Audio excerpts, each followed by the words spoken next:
कीचड़ में रखोगे पैर तो धोना ही पड़ेगा। कीचड़ में रखोगे पैर तो धोना ही पड़ेगा। आलस में रखोगे जीवन तो रोना ही पड़ेगा। यूं ही ऐसे जय जयकार नहीं होती, यूं ही ऐसे जय जयकार नहीं होती। मेहनत करने वालों की कभी हार नहीं होती, कभी हार नहीं होती। नमस्कार मित्रों, स्वागत है आपका अपने YouTube चैनल जीएस धमाका विद विकास पे। मित्रों, आज हम बौद्ध धर्म के दूसरे क्लास में बौद्ध धर्म महात्मा बुद्ध से संबंधित कुछ महत्वपूर्ण टॉपिक पे चर्चा करेंगे। क्लास शुरू करने से पहले आप चैनल को लाइक करिएगा, शेयर करिएगा, सब्सक्राइब करिएगा और यार मित्रों को जोड़ने का प्रयास करिएगा। सभी को नमस्कार, जय हिंद, शुभ संध्या। आइए हम शुरुआत करते हैं महात्मा बुद्ध तथा बौद्ध धर्म। पिछली क्लास में आप बौद्ध के बारे में, महात्मा बुद्ध के बारे में परिचय हो गया था। आइए हम कुछ आगे की बातें करते हैं। तो सबसे पहले हम देखते हैं महात्मा बुद्ध अपना गृह त्याग चुके हैं। महात्मा बुद्ध के गृह त्याग को महाभिनिष्क्रमण कहा जाता है। क्वेश्चन पूछा जाता है महाभिनिष्क्रमण क्या है? तो महात्मा बुद्ध जब गृह यानी घर अपना त्याग दिए उसी को महाभिनिष्क्रमण कहा जाता है। महात्मा बुद्ध महाभिनिष्क्रमण 29 वर्ष की अवस्था में अपना घर कब त्यागे? 29 वर्ष की अवस्था में। नोट करते हुए चलिएगा मित्रों। घर त्यागने के बाद सबसे पहले महात्मा बुद्ध पहुंचते हैं अनवया नामक स्थान पर। कहाँ पहुंचते हैं? अनवया नामक स्थान पर। अनवया नामक स्थान जो था अनोमा नदी के किनारे था। सबसे पहले गृह त्यागने के बाद अनवया नामक स्थान अनोमा नदी के किनारे महात्मा बुद्ध पहुंचते हैं। यहाँ कुछ दिन रहते हैं और थोड़ी बहुत तपस्या करते हैं। अनवया नामक स्थान से महात्मा बुद्ध आगे चलते हैं, पहुंचते हैं वैशाली। वैशाली में पहुंचते हैं और वैशाली में इनके गुरु अलार और कलाम के शिष्य बन जाते हैं और महात्मा बुद्ध के प्रथम गुरु अलार और कलाम है। यहाँ से UPSC, UP PCS, UP triple SC, Uttar Pradesh के समस्त यूपी में जितने भी एग्जाम होते हैं यहाँ से जरूर एक क्वेश्चन मिलेगा। इसके बाहर आप एमपी पीसीएस, बिहार, उत्तराखंड, हर जगह बुद्ध टॉपिक से आपको एक दो क्वेश्चन जरूर मिल जाते हैं। अनवया के आगे बढ़ते हैं वैशाली में इनके गुरु अलार कलाम मिलते हैं और गुरु अलार कलाम को अपना गुरु बना लेते हैं और इनके शिष्य बन जाते हैं। इस वैशाली के बाद महात्मा बुद्ध पहुंचते हैं राजगृह में रुद्रक राम के शिष्य बन जाते हैं। यानी महात्मा बुद्ध के दूसरे गुरु रुद्रक राम। राजगृह से आगे बढ़ते हैं। जैसे आप लोग तैयारी करने के लिए इलाहाबाद पहुंचते हैं, लखनऊ, बनारस, उसके बाद आप पहुंचते हैं सेंट्रल स्थान पे दिल्ली, मुखर्जी नगर। यानी जैसे आप इलाहाबाद में तैयारी कर रहे हैं तो मेंस परीक्षा के लिए कहाँ चले जाते हैं? मुखर्जी नगर। उसी प्रकार अभी महात्मा बुद्ध भी भटक रहे हैं। अंत में जिन्हें आईएएस बनना ही है, पहुंचेंगे कहाँ आगे हम बताते हैं। राजगिरी के बाद महात्मा बुद्ध पहुंचते हैं सेनापति ग्राम में। सेनापति ग्राम आधुनिक फाल्गु नदी के किनारे है। महात्मा बुद्ध सेनापति ग्राम में पहुंचते हैं और बहुत ही कठिन तपस्या करते हैं। किस नदी के किनारे? फाल्गु नदी के किनारे। कहा जाता है महात्मा बुद्ध तपस्या में इतने लीन हो गए कि इनके शरीर पर कीड़े मकोड़े रेंगने लगे, घास फूस जाम गया, इनके शरीर में बावी बन गई। अब इसी समय एक घटना होती है। ये बहुत ही जल्द ज्ञान प्राप्ति के समय इनका आ गया था, लेकिन इसी समय जहाँ ये तपस्या में लीन थे, एक महिला गुजरी, एक लड़की यानी सुजाता। कहा जाता है पुरुषों की अपेक्षा महिलाएं कुछ ज़्यादा उदार यानी कुछ ज़्यादा दयालु होती हैं। तो बुद्ध जी तपस्या में लीन थे, सिर्फ इनका मुंह थोड़ा सा खुला था। सुजाता देखती है तो इनके ऊपर थोड़ा दयालु हो जाती से प्यार उत्पन्न हो जाता है और सुजाता पहुंचती है अपने घर, बनाती है क्षीर पकौदन। क्षीर पकौदन क्या है? यानी खीर है। क्या है? खीर है।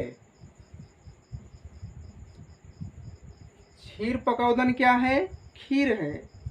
यह खीर कटोरा भर के बनाती है और लेके पहुंचती है बुद्ध जी के पास।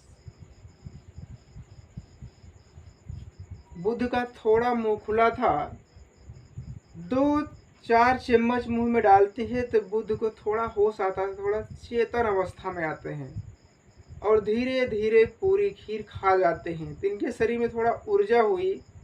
तब बुद्ध जी थोड़ा सा अपना आँख खोलते हैं। जब थोड़ा सा आँख खोलते हैं बुद्ध जी, तो सामने देखते हैं एक सुंदर कन्या खड़ी है। तो पूरा आँख खोल देते हैं। क्यों? क्योंकि बुद्ध जी तो पुराने खिलाड़ी, भौतिकवादी वस्तु में इनका जीवन बीता है। अब इसी समय इनके साथ सेनापति ग्राम फाल्गु नदी के किनारे सुजाता की घटना घटती है, खीर खिला देती है। इनके साथ 5 ब्राह्मण साथी भी तपस्या कर रहे थे। 5 ब्राह्मण साथी बुद्ध से नाराज हो जाते हैं। कहते हैं भाई आप लड़कियों के हाथ खीर खाते हैं, हम आपके साथ नहीं रहेंगे। नाराज हो जाते हैं। तो बुद्ध जी थोड़ा आगे बढ़ जाते हैं। बुद्ध जी पहुंच जाते हैं गया। कहाँ पहुंचते हैं बुद्ध जी? गया पहुंच जाते हैं। इससे आप भी इलाहाबाद में तैयारी करते करते उब गए तो कहाँ पहुंच जाएंगे? मुखर्जी नगर, दिल्ली, जहां आप आईएएस की फैक्ट्री कहा जाता है। आपको फाइनल, बुद्ध जी को फाइनल तो आईएएस बनना ही है। इसीलिए अब सेनापति ग्राम से पहुंचते हैं गया। इधर देखिएगा, गया में पीपल वृक्ष के नीचे कठिन तपस्या करते हैं। आप लोग भी पढ़ाई के प्रति कठिन तपस्या करेंगे तभी आप आईएएस बनेंगे। गया में पीपल वृक्ष के नीचे बुद्ध जी को 8वें दिन ज्ञान की प्राप्ति होती है। गया में पीपल वृक्ष, वट वृक्ष नहीं है, पीपल वृक्ष के नीचे 8वें दिन, पूछा गया किस दिन? 8वें दिन ज्ञान की प्राप्ति होती है। इसे बुद्धिज्म की भाषा में या पाली भाषा में संबोधि कहा जाता है। महात्मा बुद्ध के ज्ञान की प्राप्ति को क्या कहा जाता है? संबोधि कहा जाता है। अब तो आईएएस बन गए, ज्ञान की प्राप्ति हो गई, तो क्या कारण है कि बुद्ध जी को ज्ञान की प्राप्ति गया में होती है लेकिन गया में उपदेश नहीं देते हैं? गया में इसलिए उपदेश नहीं देते हैं क्योंकि इनके लेवल का कोई गया में निवासी था ही नहीं जो इनकी बातों को समझ सके। गया के बाद, अब ज्ञान प्राप्ति के बाद बुद्ध जी तथागत कहलाए और पहुंचते हैं सारनाथ। ज्ञान प्राप्ति के बाद कहाँ पहुंचते हैं? सारनाथ। सारनाथ में यही जो 5 ब्राह्मण साथी नाराज हुए थे, इन्हीं को अपना क्या दिए? उपदेश दिए। इनके प्रथम उपदेश को क्या कहा जाता है? धर्म चक्र प्रवर्तन कहा जाता है। प्रथम उपदेश सारनाथ में 5 ब्राह्मण साथियों को प्रथम उपदेश को धर्म चक्र प्रवर्तन कहा जाता है। जब इन्होंने अपने साथियों को उपदेश दिया तो इनके 5 ब्राह्मण साथी इनके शिष्य बन गए। किसके शिष्य बन गए? बुद्ध जी के। बुद्ध जी सारनाथ से आगे बढ़ते हैं, पहुंचते हैं वाराणसी।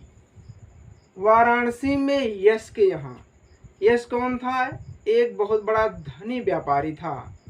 बुद्ध जी से दीक्षा लेता है और इनको बहुत सारा धन उपहार में देता है। कौन? यश। कितना प्यारा नाम है, यश। यश के यहाँ पहुंचते हैं। अब वाराणसी से आगे बढ़े, पुनः पहुंच जाते हैं सारनाथ। कहाँ पहुंच जाते हैं? सारनाथ। अब मानसून का समय भी आ चुका है, बारिश की मौसम में, बारिश का मौसम आ चुका है।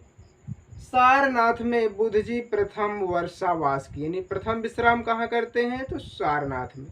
प्रथम उपदेश सारनाथ में। इसके बाद अब सारनाथ से पहुंचते हैं बुद्ध जी, महात्मा बुद्ध पहुंचते हैं उर्वेला।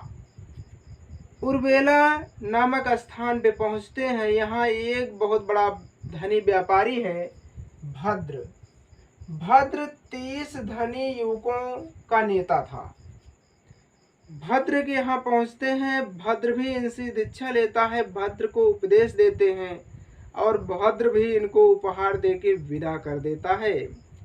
अब उर्वेला नामक स्थान से बुद्ध जी पहुंचते हैं राजगृह। कहाँ पहुंचते हैं? राजगृह। राजगृह में शासन था बिंबिसार का। मगध राज का शासक है बिंबिसार। बिंबिसार बुद्ध के समकालीन। पूछा जाता है बुद्ध के समकालीन कौन? तो बिंबिसार। या बिंबिसार किसके समकालीन? बुद्ध जी के। राजगृह में बिंबिसार दीक्षा लेता है और इनकी दीक्षा से इतना प्रभावित हो गया, बिंबिसार इनको दान कर देता है बेड़ुवन विहार। बेड़ुवन विहार, वेणुवन विहार किसने दान किया था? बिंबिसार ने। विहार का मतलब होता है निवास स्थान। जहाँ पर बौद्ध भिक्षु निवास करते हैं उसे विहार कहते हैं। चैत्य वह होता है जहाँ पे बौद्ध भिक्षु पूजा करते हैं। राजगृह पहुंचे, बिंबिसार ने इन्हें वेणुवन विहार दान किया। ध्यान रखिएगा, वेणुवन विहार किसने दान किया था? तो मगध के राजा बिंबिसार ने। अब यहाँ से इनको बुलावा आने लगा, इनके परिवार के लोग, भाई आईएएस तो बन ही गए हो, कम से कम परिवार का आशीर्वाद तो ले लो। परिवार से बुलावा आने लगा। तो बुद्ध जी राजगिरी से पहुंचते हैं लुम्बिनी वन, जहां पर बुद्ध जी का जन्म हुआ था। लुम्बिनी वन कपिलवस्तु, नेपाल की तराई में। जब ये लुम्बिनी वन पहुंचते हैं तो इनके परिवार में इनके माता जी थी, यानी वही इनकी मौसी आंटी गौतमी प्रजापति और देवदत्त। इनके परिवार के लगभग 50 लोगों ने शिक्षा इनसे ली, इनका उपदेश सुना, इनसे दीक्षा ली। कहाँ पे? लुम्बिनी वन कपिलवस्तु में बुद्ध जी अपने परिवार को दीक्षित किए। और यहीं पर इनका चचेरा भाई देवदत्त भी इनसे दीक्षा लेता है। और सबसे पहले बौद्ध धर्म में बगावत करने वाला यही देवदत्त ही है, जो महात्मा बुद्ध का चचेरा भाई था। इतने समझ टॉपिक आप तैयार कर लेंगे, यहीं से क्वेश्चन बारी बारी से बनता है। अब हम अगले क्लास में बुद्ध जी संबंधित नेक्स्ट बातों पे चर्चा करेंगे। इससे पहले आप तैयार कर लेंगे, स्क्रीनशॉट लीजिए और तैयार आप नोट कर लीजिए।